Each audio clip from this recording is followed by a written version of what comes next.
that many landowners in British Columbia feel that they, even if they cannot yet put it into words, they feel it. People still hold legal title to their land, but the meaning of control has changed. Ownership has become separated from authority, and the rules beneath us are no longer the rules many of us grew up with. My role tonight is to explain how we arrived at this moment, where the changes came from, and the shift Rita described is not accidental. The forces she outlined did not simply appear. They were created through a sequence of global declarations and national policies, decisions, and provincial legislation that now interact in a way no other jurisdiction in the world has ever attempted. That sequence did not begin with UNDRIP. It began in early 1992, as Rita mentioned, at the United Nations Rio Conference, Earth Summit, which produced Agenda 21. Agenda 21 reframed land resources and development as matters of coordinated stakeholder and governance implemented through local authorities. To understand what happened to property governance, approvals, and long-term certainty in British Columbia, we need to begin with the United Nations Declaration on the Rights of Indigenous Peoples, or UNDRIP, what it actually is. UNDRIP was adopted by the United Nations in 2007 as a global framework of principles. It was not law, it was not enforceable, it was intended as a moral guidance outlining how governments would treat Indigenous peoples with respect, dignity, and fairness. Around the world, countries endorsed UNDRIP, but they did not turn it into legislation. Australia did not do it. New Zealand did not legislate it. Norway, Sweden, and Finland did not legislate it. These countries all recognized the same risk. Turning a broad aspirational declaration into statutory law would destabilize existing legal frameworks, create overlapping authorities, and undermine the certainty around property and governance. British Columbia, however, chose a different path. In 2019, the province passed the Declarations on the Rights of Indigenous Peoples Act, known as DRIPA. This legislation required every existing future provincial law to be aligned with UNDRIP. DRIPA does not define what alignment means. It does not establish guardrails. It does not provide clear conflict resolution mechanisms. Instead, interpretation is left to ministries, regulators, and the courts. Canada later passed federal UNDRIP legislation through Bill C-15 in 2021. But British Columbia remains, it's a very sensitive mic, but British Columbia remains the only jurisdiction on earth that embedded UNDRIP directly into the provincial legal system.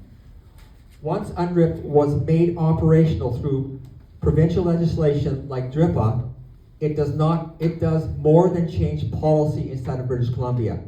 It creates court precedent within British Columbia and establishes persuasive authority beyond it.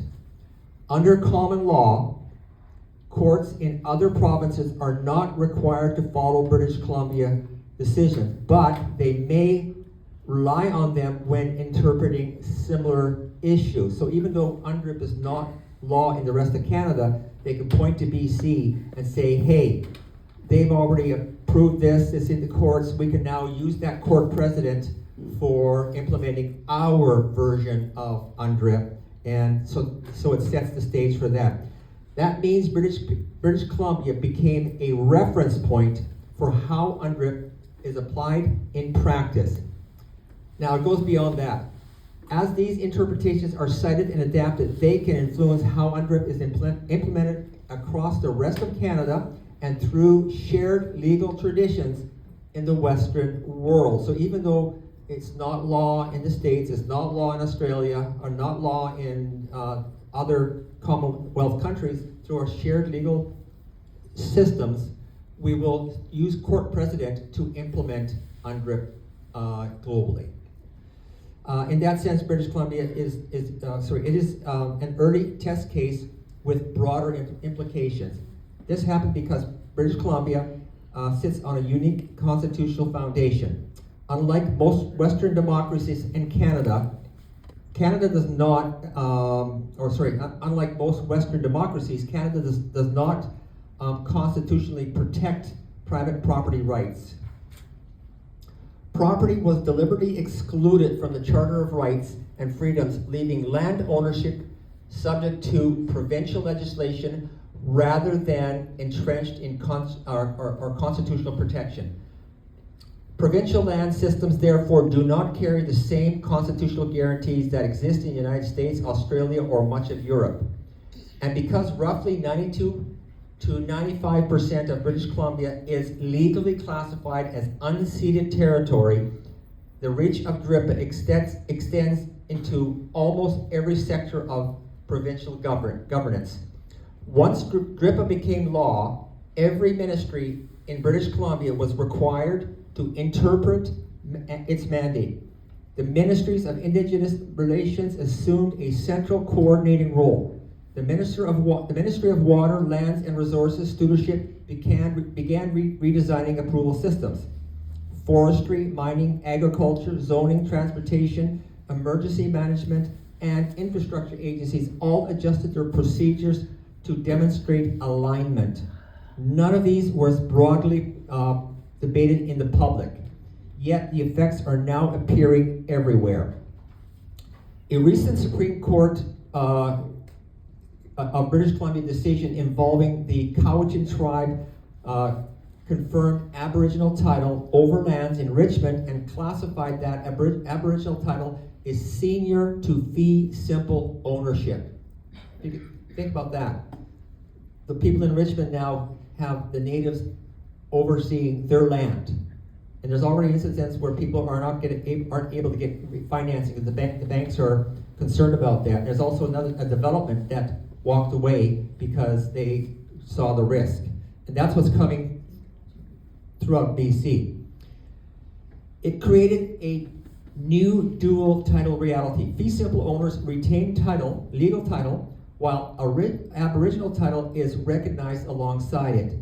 As a result, negotiations, co-governments, or shared decision-making become the default path, or the default path going forward. This is the practical meaning of the shift Rita described earlier. Ownership remains intact, but authority no longer rests in one place. You're responsible for your mortgage payments, you're responsible for maintaining your property, paying the insurance, but somebody else is going to tell you what to do with your land. Homeowners still have their title, but they no longer hold sole authority over that land. Business experiences this through delayed approvals and inconsistent regulatory outcomes. Farmers experience it through land use uncertainty, drainage approvals, and that has an issue with Sumas Prairie, which Marcelo's going to talk about. Watershed governance, and financing challenges. Municipalities experience it through zoning conflicts, shifting tax base, and expanding provincial oversight. These outcomes are the result of embedding an international declaration into provincial law without clearly defining the boundaries, timelines, or transition mechanisms. No other jurisdiction is willing to take on this risk. British Columbia now stands alone inside a governance experience with no clear roadmap and no defined end state. These changes are not abstract. They affect emergency response, flood management, water allocation, drainage rights, transportation corridors, which are the wildlands projects which Rita alluded to, where on one of the slides we had a picture of a map of British Columbia and an arrow that goes all the way from Mexico all the way to Alaska. According to that map, British Columbia is going to be zoned to become wildlands and most of BC is Crown land, but it's all their goal is that we all lose our land and or lose control of our land, open up the corridor so wildlife can travel from South America all the way to Alaska. In other words, we are going to be scapegoats for the rest of the country.